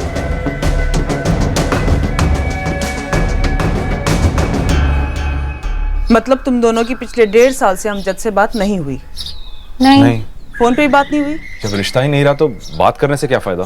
मुख्तार सिद्दीकी से तुम्हारा क्या रिश्ता था हसीना? कौन है ये मुख्तार सिद्दीकी? वही जिसका अमजद ने दिन दहाड़े मर्डर कर दिया है। मर्डर? क्यों मारा होगा? वो तो अमजद को ही पता होगा ना मैडम। लेकिन उसकी दुश्मनी तो तुम दोनों से थी। ये आपसे अमजद ने कहा? उसके 1.5 साल से तुम लोग उससे मिले हो या नहीं? नहीं मिले मैडम। जब से अमजद भाईजान और हसीना का तलाक हुआ है, मैं तो तब से नहीं मिला। और मैं तो उससे भी पहले। आखिरी मुलाकात तब हुई थी जब वो मुंबई के लिए रवाना हुआ था। मैं रह लूंगी ना, कैसी भी हालत में रह लूंगी, बस तुम साथ रहो। अरे ऐसे कैसे किसी भी हालत में रख लेंगे तुमको? पागल हो क्या? तुम जिम्मेदारी नहीं हो मेरी, प्यार हो, और प्यार को फूलों की तरह रखते हैं। बनाने दो हमको अपना बगान, फिर ले चलेंगे तुमको महकने के लिए। सुनो ना, ले चलो मुझे। मैं तुम्हारे बिना ऐसे अकेले कैसे रह पाऊंगी? तुम अकेले कहाँ हो? अम्मी है, अब्बू है, जुनैद है। टाइम यूं गुजर जाएगा तुमको पता ही नहीं चलेगा, और तुम मुंबई में होगी। अच्छा ठीक है, ज्यादा इंतजार नहीं करना पड़ेगा, बहुत जल्द आके तुमको ले जाऊंगा।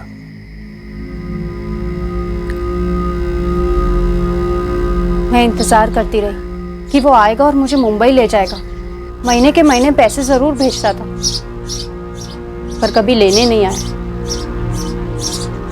और फिर एक दिन अमजद ने मुझे फोन पर तलाक दे दी। और उसे ये बात हजम नहीं हुई कि तुमने उसी के छोटे भाई जुनैद से शादी कर ली।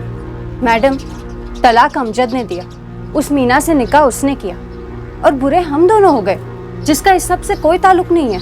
देखिए मैडम, हमारा यकीन कीजिए, हमारे निकाह के बाद से हमारा अमजद भाईजान से कोई लेना देना नहीं।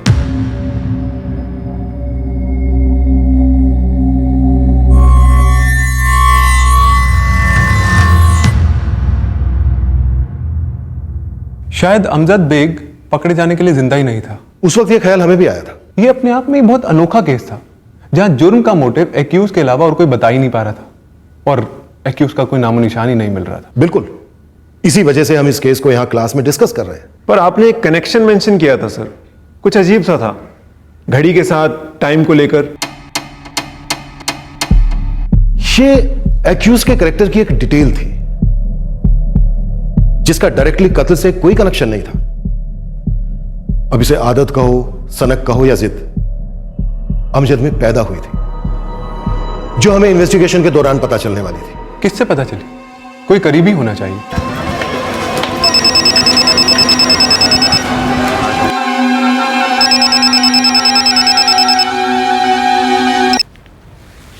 हेलो, यासीन शेख। हाँ जी बोल रहा हूँ। साहब आप पिछले 1.5 साल से अमजद को ढूंढ रहे हैं, पर क्यों साहब? मुख्तार सिद्दीकी का मर्डर किया उसने। जानते हैं मुख्तार सिद्दीकी को? मुमरा का दर्जी। मैं किसी मुख्तार को नहीं जानता था, पर साहब अपना अमजद ऐसा क्यों करेगा? ये तो अमजद ही बताएगा। कहाँ है वो? पिछले 1.5 साल से तो हम मिले भी नहीं है, हमारी तो कोई बात भी नहीं हुई है। 8 जून 2014 को अमजद ने अपनी ही दुकान पर मुख्तार का कत्ल किया। और उसके बाद वो तुम्हारे पास आया ही नहीं, जबकि सिर्फ तुम ही कैसे आदमी हो जिसने उसे मुंबई में रहने का सहारा दिया था। दिया तो था साहब, पर साहब शायद वो मुझसे मिलने आया था साहब। इस शायद का क्या मतलब? या तो वो मिलने आया होगा या मिलने नहीं आया होगा। आया था साहब, शायद इसलिए क्योंकि 8 जून 2014 ही शायद वो तारीख थी जब वो मुझसे मिलने आया था साहब।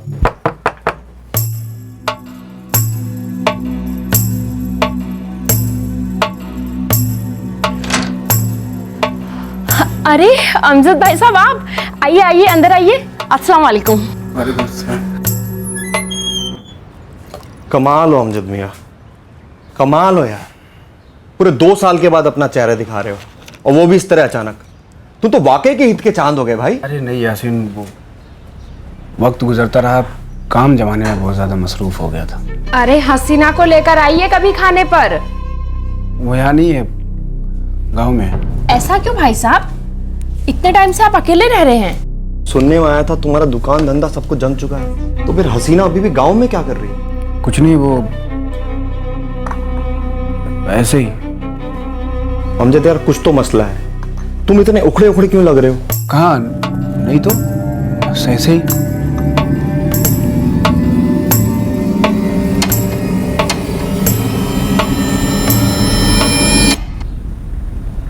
यासीन, अगर तुम्हें एतराज ना हो तो मैं आज यहीं रुक जाऊं? यार रुक जाओ, बिल्कुल रुक जाओ यार, लेकिन अमजद यार कुछ तो माजरा है। नहीं यासीन, ऐसा कोई मसला नहीं है। काफी अरसे बाद हम लोग मिल रहे हैं ना, तो शायद तुमको ऐसा लग रहा होगा। उसने मुझे कुछ नहीं बताया किसी मर्डर वर्डर के बारे में। उसने बताया नहीं या तुमने छुपाया? मैं ऐसा क्यों करूंगा मैडम? माना कि अमजद मेरे बगल के गांव का है, जब वो मुंबई आया था तो मैंने ही उसको सहारा दिया था, यहाँ तक कि अपनी फैक्ट्री में उसकी नौकरी भी लगवाई थी। फिर वो मुमरा कैसे शिफ्ट हुआ? साहब दरअसल किसी जमाने में मैं खुद मुमरा रहा करता था, अमजद को अपना खुद का धंधा करना था, तो मैंने उसको सलाह दी कि मुमरा में दुकान सस्ती मिलेंगी। गांव की जमीन बेचकर जो उसके पास पैसे थे, उससे उसने किसी बिलाल नाम के आदमी से दुकान खरीद ली। 2 साल ऐसे ही बीत गए, ना मिलना हुआ ना हमारी बातें हुई।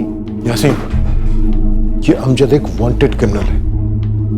हमने इसे कहां नहीं ढूंढा, सोमापुर, जोधपुर भी गए। इन सब के बारे में मुझे कुछ नहीं पता था साहब। किसी मीना बेग को जानते हो? नहीं मैडम। अमजद और कहां जा सकता है, कहां छिप सकता है? नहीं पता साहब। ठीक है, शुक्रिया साहब।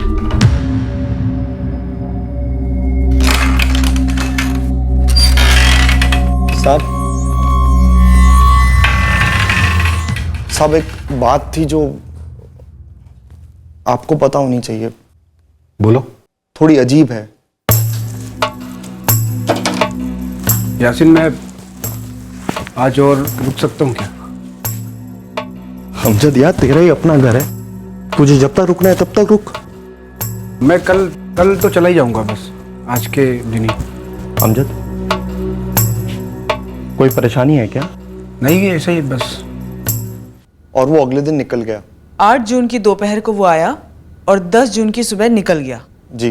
कुछ अजीब बात बोल रहे थे तुम। साहब वो 10 जून की सुबह को भी जाने से झिझक रहा था। क्यों? वो निकलते निकलते अचानक से रुक गया।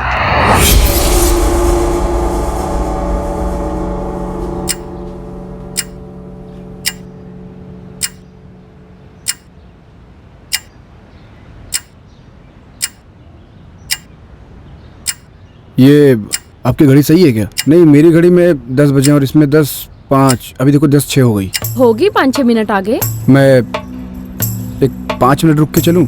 अमजद, इसमें पूछने की क्या बात है? बैठो। मैं एक चाय बना के ले आती हूँ। नहीं नहीं भाभी जी, आप चाय मत बनाइए। चाय बना के पीने में करीब 10 मिनट लग जाएगा और मैं 4 मिनट में निकलूंगा। और ठीक 4 मिनट के बाद वो चुपचाप चला गया। इस बर्ताव की कोई खास वजह? नहीं पता साहब, लेकिन साहब सब कुछ अजीब था।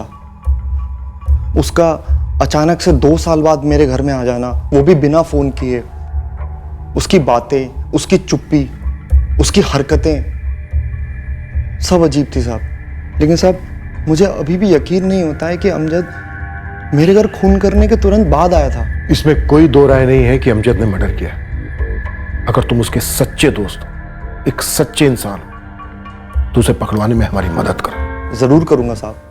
कोई जाबाज कहता है, कोई मेहनती, कोई ईमानदार, तो कोई सनकी। आखिर ये अमजद बेग है क्या सर?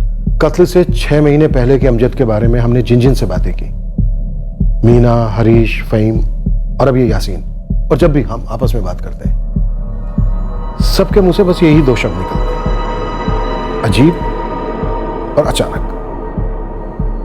अजीब बर्ताव, अचानक कत्ल, फिर यासीन के अजीब बर्ताव। उसकी सनक, उसका गुस्सा, टाइम को लेकर। इन दोनों में कनेक्शन जरूर है कोई। टाइम को लेकर? हाँ। वो परेशान रहते थे लेकिन कभी कुछ बताया नहीं साहब।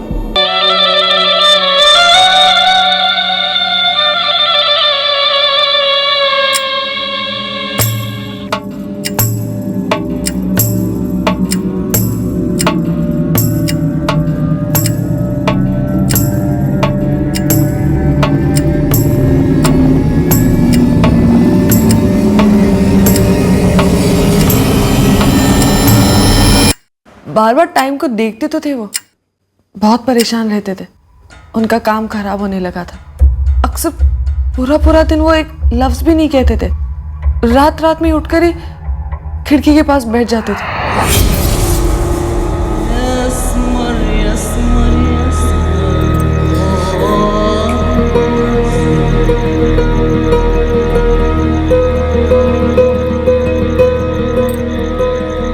कब से होने लगा था ये?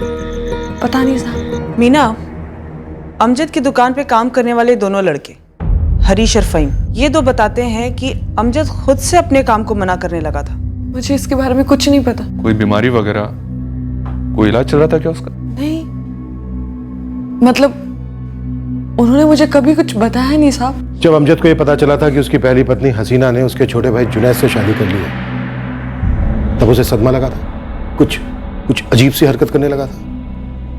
हाँ, उन्हें बहुत गुस्सा आया था, लेकिन सदमा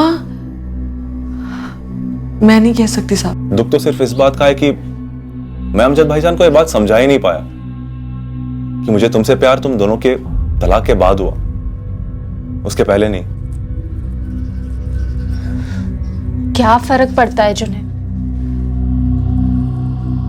अमजद ने तो वैसे ही मुझे ठुकरा दिया था फोन पर। फर्क सिर्फ इसीलिए पड़ता है क्योंकि मुझे लगता है कि अमजद भाईजान ये समझते हैं कि मैंने उनके पीठ पीछे वार किया।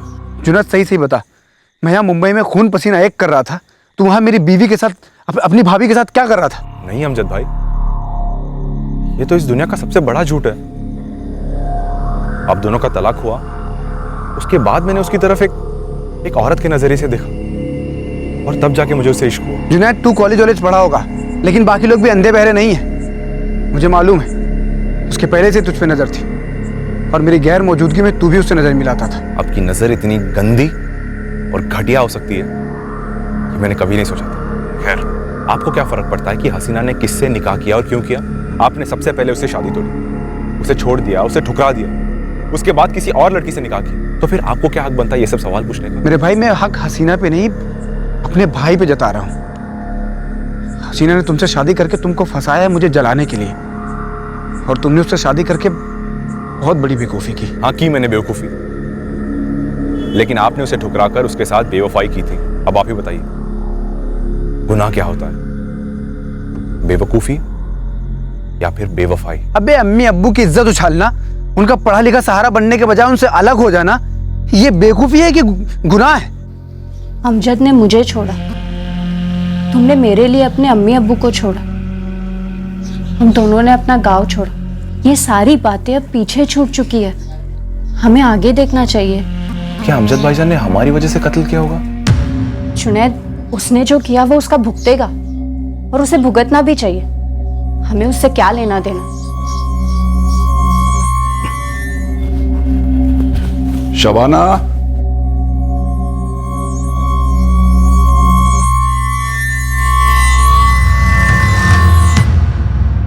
सोमापुर में अमजद का घर 24 घंटे सर्विलेंस पर है सर, लेकिन अभी तक कोई भी स्पॉटिंग नहीं हुई है। अमजद के माँ बाप के फोन रिकॉर्ड्स? उन दोनों के फोन भी सर्विलेंस पर हैं। पिछले 6 महीने में उन दोनों के फोन पर मुंबई के अलग अलग पीसीओ से कई कॉल्स गए। सर, मीना बेग के फोन पर भी मुंबई के अलग अलग पीसीओज के नंबर शो करते हैं। कहीं ऐसा तो नहीं है कि अमजद यहीं मुंबई में छिपा बैठा है हमारी नाक के नीचे, और हम उसे आजमगढ़ और जोधपुर में ढूंढ रहे हैं? सर, मुंबई में अपनी हर कोशिश आजमाई हमने। मुंबई का हर खबरी नेटवर्क इस अमजद बेग केस को अच्छी तरह से जानता है। शहर में पोस्टर चिपके इसके, news media, print media, social media, हर तरह की कोशिश करके देख लिया हमने सर, मीना बेग और हुमेरा सिद्दीकी, इन दोनों पे सर्विलेंस जारी है। बस ये अमजद बेग हमारे हाथ में। 2 साल हो गए होंगे अब तक जब अमजद ने मुख्तार को मार डाला था, और ना अमजद हाथ में था ना कत्ल का कारण। इस अमजद के बारे में आप लोगों ने हर किस्म की डिटेल इकट्ठा की, पूरी history, geography, psychology, economics, everything, पर वो नहीं मिला। सर, क्या वो कभी नहीं मिला? उत्तर प्रदेश में हमने उसकी फैमिली और दोस्तों पर लगाम कस के पकड़ रखी थी, क्योंकि हमें मालूम था कि कोई उनमें से एक तो है जो झूठ बोल रहा है। बस अब हमें इंतजार था कि कब अमजद हमारे हाथ लगेगा। ये वेटिंग गेम फ्रैंकली हद से ज्यादा लंबा चला। फिर मुंबई में अमजद की स्पॉटिंग की खबरें आने लगी, और हर बार यह चीज एक अंधी गली में एंड होती, और आखिरकार अमजद हमारे हाथ लगा। ऐसे लगा, इतनी जल्दी लगा, जो अचानक भी था और अजीब भी, ठीक अमजद की तरह।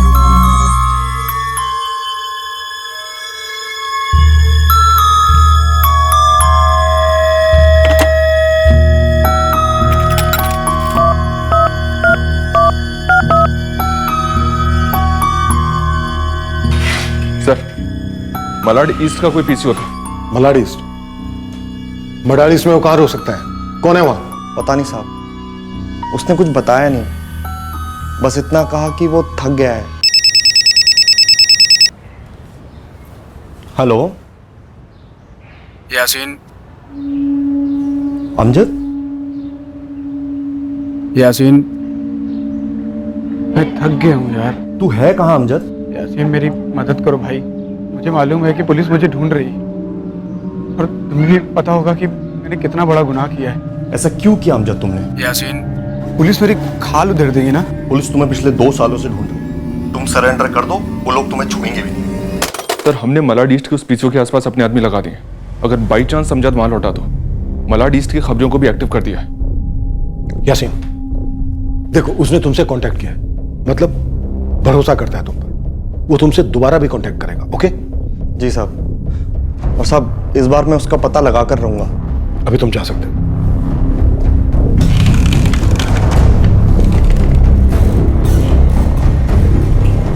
कदम, आरती, इस यासीन का फोन टैप करो। अगर ये हमारे साथ डबल गेम खेलता है तो हमें पता चलना चाहिए।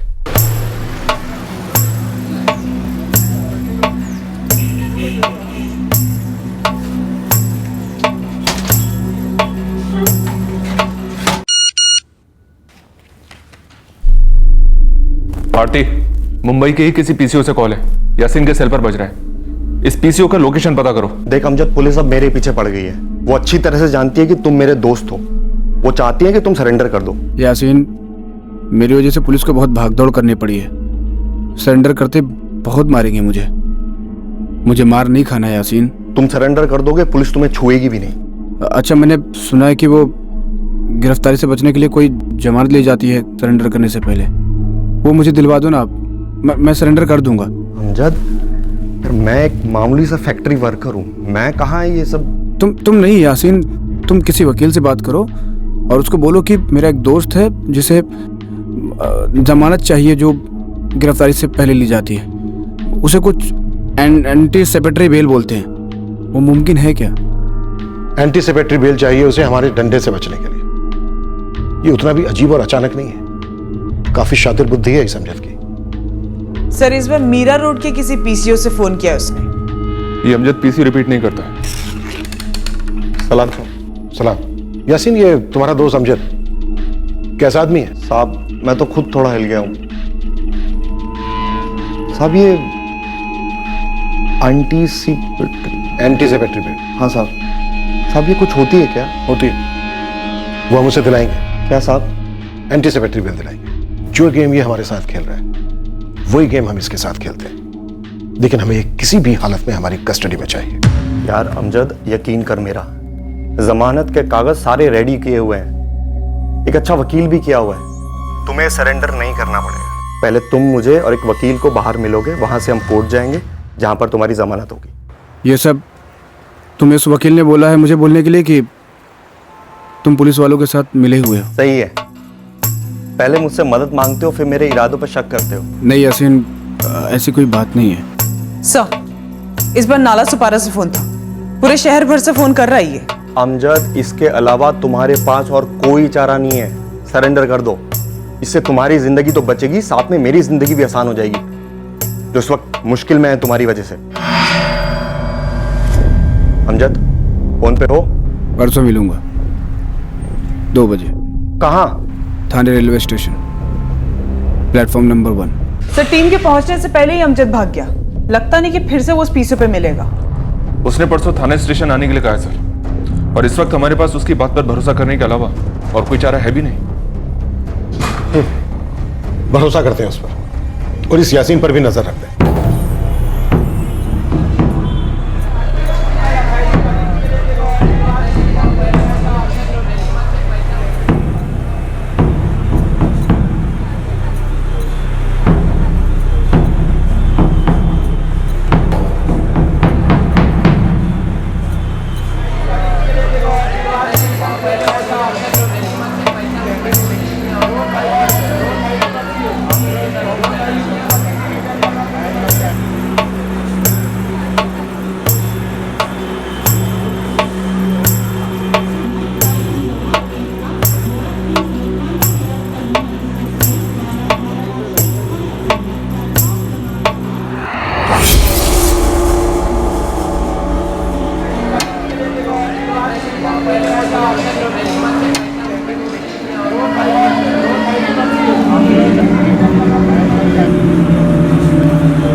पक्का तो नहीं पता सर, फोटो में ऐसा तो नहीं दिखता।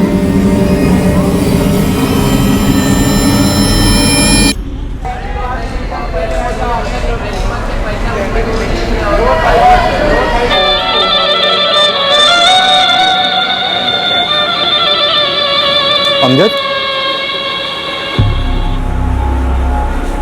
अमजद,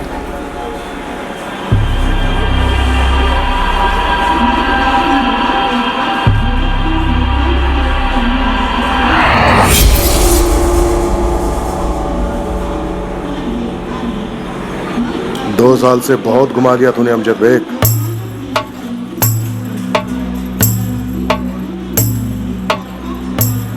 अरे कौन है आप लोग? अरे छोड़ो मुझे। अरे मैं कोई अमजद नहीं हूं मेरे भाई, आपको कोई गलत फहमी हुई है। सर, ये तो वही पुराना रंगर है कि अमजद नहीं है। सब बेसुरे को थोड़ा सुर में गवाते हैं, सब याद आ जाएगा। मेरी याद को कुछ नहीं हुआ है। मैं बोल रहा हूं मैं अमजद नहीं हूं। आप लोग को यकीन क्यों नहीं हो रहा है? तो फिर कौन है तू? दीपक सिंह नाम है मेरा। तो यासीन कौन है? महेंद्र सिंह धोनी? आप लोग को मजाक लग रहा है क्या? मजाक तो तू कर रहा है पिछले 2 साल से। अब तो पंचलाइन का टाइम आ गया है। आरती सर, मीना और रिया को बुलाओ, देखते उन्हें ये चुटकुला कितना पसंद आता है।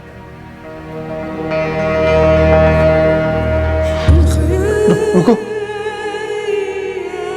अमजद बेग, मुख्तार सिद्दीकी को क्यों मारा तूने?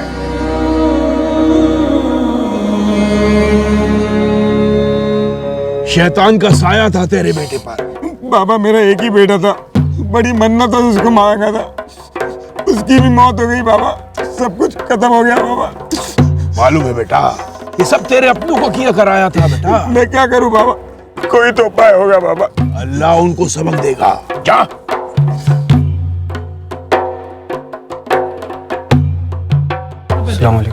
वालेकुम अस्सलाम।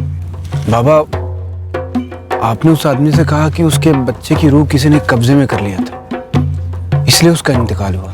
जमीन का मसला था उसके अपने भाई के साथ। उसके बड़े भाई ने उसके बच्चे की रूह जादू से कैद कर ली थी, ना भरने वाला घाव दे दिया बेचारे को। तो बाबा, इसे जादू टोने से किसी की रूह को कब्जे में किया जा सकता है? शैतान एक हकीकत है बेटा, शैतान हर जगह घूमता है।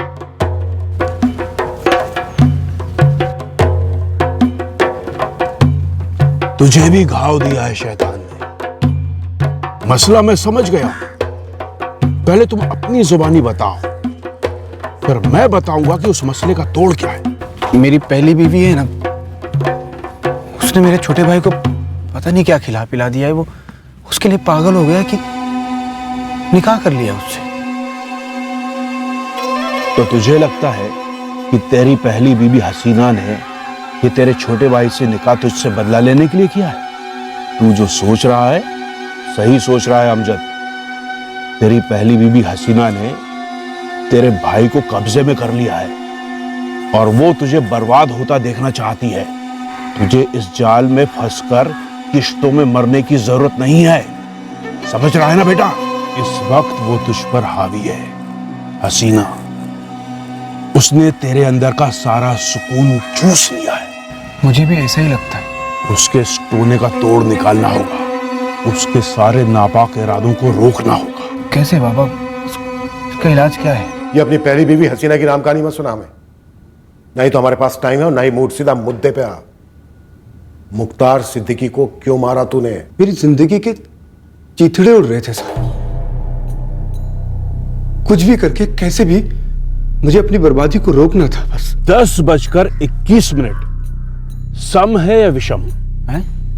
10:21 सम है या विषम है? विषम। और 10:20 वो सम। जब भी कोई काम करो पहले घड़ी देखो। विषम जो भी हो काम मत करो। विषम यानी कि 1, 3, 5 या 7 ये पंखे ठीक नहीं करना। हाँ 2, 4, 6 हो ठीक कर डालो। समझ रहा ना मेरी बात? जी समझने की कोशिश कर रहा हूं। विषम जो है वो बर्बादी का रास्ता है, खात्मे का। जब भी कोई काम करो अपनी नजर घड़ी पर रखो। सम हो तो काम कर लो बस। मत खोल हरीश। अमजद भाई एक बार खोल के तो देख लो ना। बोला ना हरीश, आपकी घड़ी सही है क्या? हाँ मतलब सही होनी चाहिए।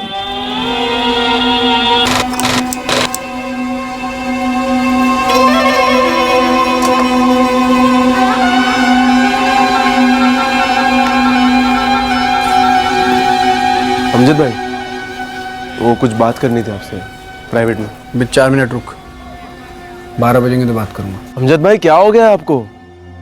सारे ग्राहक वापस जा रहे हैं, आप कोई नया काम भी नहीं उठा रहे हो। गंद साफ कर रहा हूँ हरीश, अच्छे काम के लिए जगह बना रहा हूँ। तो फिक्र मत कर, इंशाल्लाह बहुत बड़े बड़े काम आएंगे। बड़ा काम जब आएगा तो कर लेंगे, वो भी कर लेंगे, लेकिन तब तक जो अपना दाल रोटी का काम है उसको लात मारने से क्या मिलेगा अमजद? अमजद बेटा, हसीना जो कर रही है वो अलग, कोई अगल बगल है तेरे जिसने तेरी रोजी रोटी को बांध रखा है। दिमाग पर जोर डालकर सोच, वो शख्स कौन हो सकता है जिसने जादू से तेरी रोजी रोटी को अपने पास बांध लिया है? अच्छा, जैसे उस बच्चे के की रूह कब्जे में कर लिया था उसके ताऊ ने।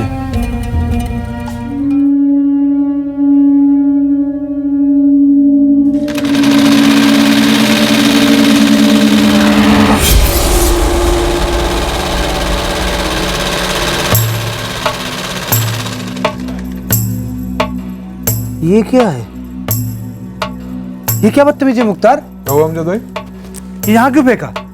अरे मैंने नहीं फेंका, और मैं क्यों फेंकूंगा ये? तूने फेंका तो कैसे आ गया ये? अब अपने आप आ गया क्या? अमजद मियां, नशा वशा तो नहीं करने लगे आजकल? अरे ये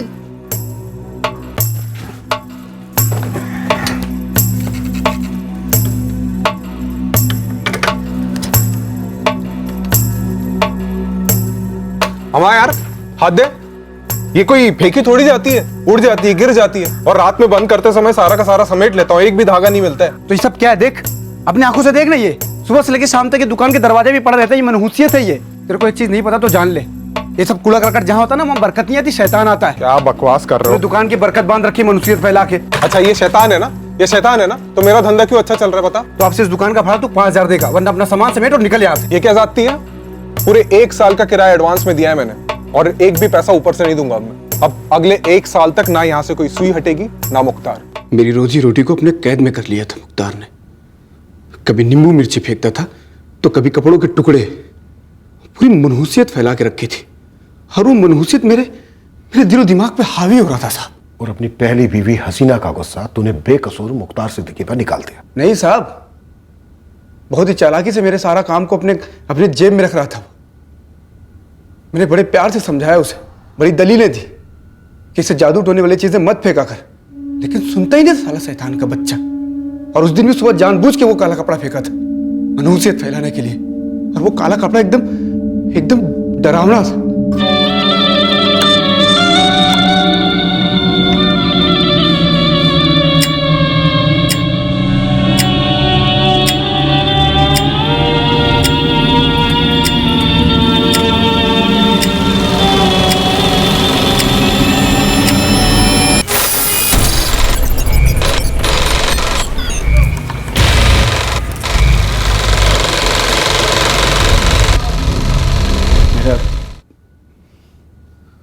सर घूम गया और रक्कू चल गई साहब। बस इतनी सी बात थी? इसके अलावा तेरी कोई दुश्मनी नहीं थी मुख्तार से? वो मुझसे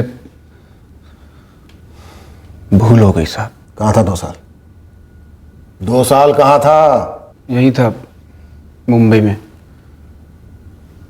छोटा मोटा काम पकड़ता था और 2-2 महीने पे छोड़ देता था। कभी कभार गांव भी जाता था, अब्बू को गांव के बाहर बुला के उनसे मुलाकात कर लेता था। बस दिन रात एक ही बात सताती थी कि आज पकड़ा जाऊंगा, आज पकड़ा जाऊंगा। और तेरी बीवी मीना और बेटी रिया, उनका ख्याल नहीं आया कि क्या होगा उनका अब? ख्याल आया मैडम, बहुत ख्याल आता था।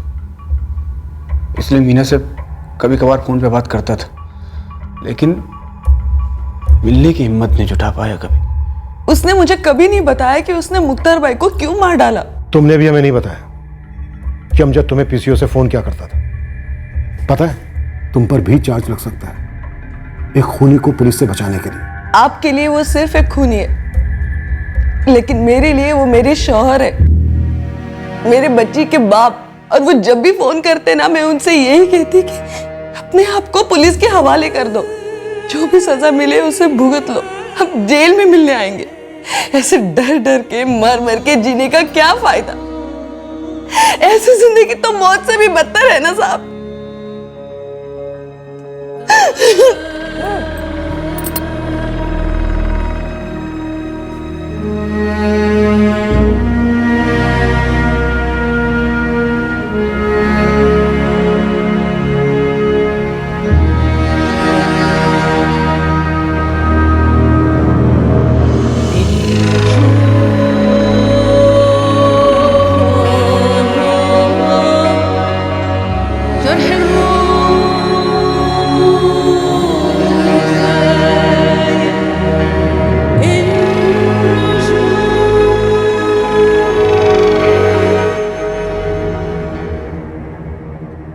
उस बाबा को हमने काफी खोजा, पर अभी तक हाथ नहीं लगा है।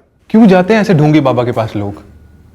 एक मसले का हल निकलना तो दूर, ये लोग तो सिचुएशन को और कॉम्प्लिकेट कर देते हैं, और नतीजा एक वहम, एक डिस्टर्ब्ड माइंड में प्लांट किया गया, उसमें और आग लगाई गई, और एक बेगुनाह इंसान मुख्तार बेवजह मारा गया। इस कत्ल का कारण अगर कोई पेपर पर पुट डाउन करे तो क्या लिखे? वहम, मेंटल प्रॉब्लम, जबकि विक्टिम और अक्यूज में से किसी की भी कोई क्रिमिनल हिस्ट्री नहीं थी। दोनों ही मेहनती लोग थे और अपनी अपनी फैमिलीज के लिए बेहतर जिंदगी बना रहे थे। ये इस केस का एक दुखद पहलू तो है, पर ऐसा कोई पहली बार नहीं हुआ है। हमने कई ऐसे केसेस देखे हैं जहां पर नॉर्मल मेंटली स्टेबल लोग अपनी जिंदगी के किसी प्रेशर में आकर इन पाखंडियों के विक्टिम्स बन जाते हैं, उनके हाथों की कठपुतली बन जाते हैं। ये विक्टिम्स अपनी चेतना, अपने लॉजिक एक तरफ होने देते हैं और पूरी तरह से बेमतलब वहमों को पालते हैं इस उम्मीद में कि इससे उनके तनाव भरे मसले हल हो जाएंगे। ऐसे पाखंडियों के खिलाफ सख्त कानून तो है, पर उनके विक्टिम्स का क्या करें, जिन पर कानून की नहीं बल्कि इन अंधश्रद्धाओं की हुकूमत चलती है। इस तरह के और भी एपिसोड देखने के लिए हमारे चैनल को सब्सक्राइब करें और बेल आइकन दबाना ना भूलें।